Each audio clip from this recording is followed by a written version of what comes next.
Not too long ago, I came across this chord progression called a Backdoor 251. If you couldn't tell from the name, it's meant to act as an alternative to a commonplace 251. The Backdoor 251 is sometimes used in jazz and other pop music to give a cadence a different sort of color. Where a typical 251 sounds kind of bright,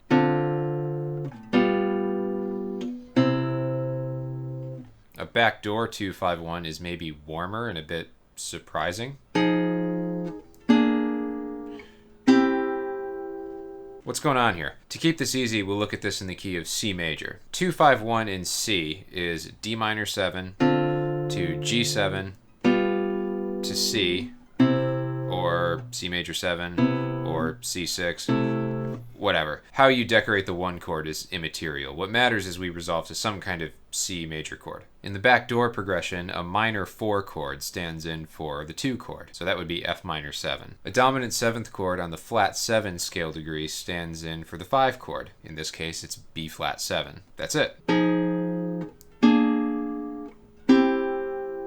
So you can probably hear that this works. The right tensions are resolving, but there's something unexpected about it. Why? It's actually quite simple. Let's look at the 4 and flat 7 chords first. What are they to each other? F minor 7 to B flat 7. If you gave me those 2 chords and asked me what chord comes next, I would say without hesitation, E flat. In the key of E flat, F minor 7 is the 2 chord and B flat 7 is the 5 chord. Those 2 chords quite clearly set up a 2-5-1 and very much want to resolve to E flat.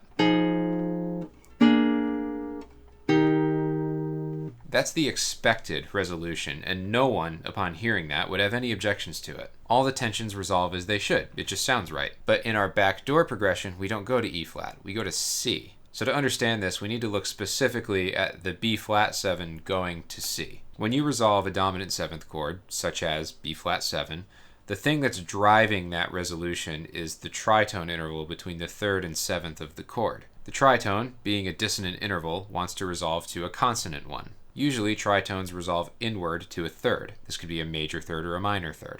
Either way, this interval of a 3rd is the root and 3rd of the 1 chord the vast majority of the time. In a G7 chord, the 5 chord in the key of C, the tritone is B to F.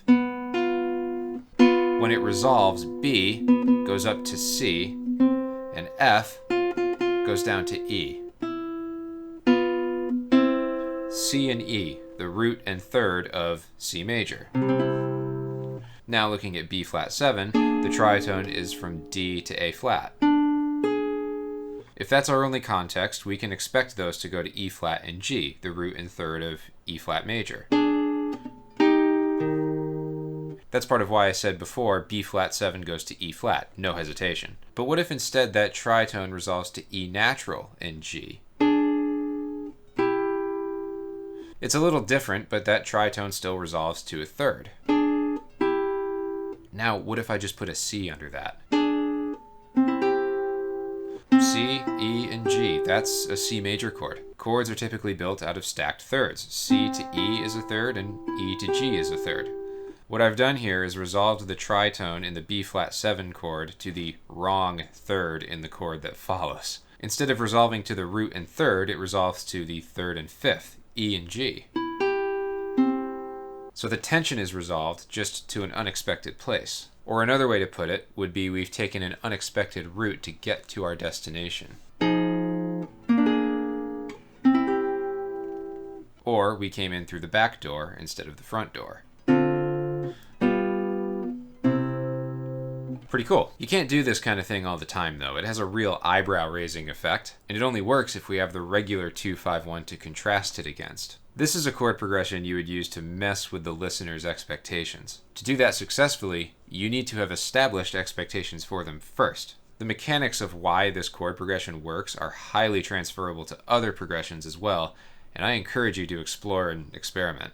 I'll likely make more videos on this topic as well. I hope you found that interesting and useful. I post a new lesson video every Thursday. As always, if you have any thoughts you want to share, I'd love to hear them. Also want to let you know that I have some openings for private Zoom students. If that's something you're at all interested in, feel free to send me a message. And with that, thank you for watching, and I will see you next week.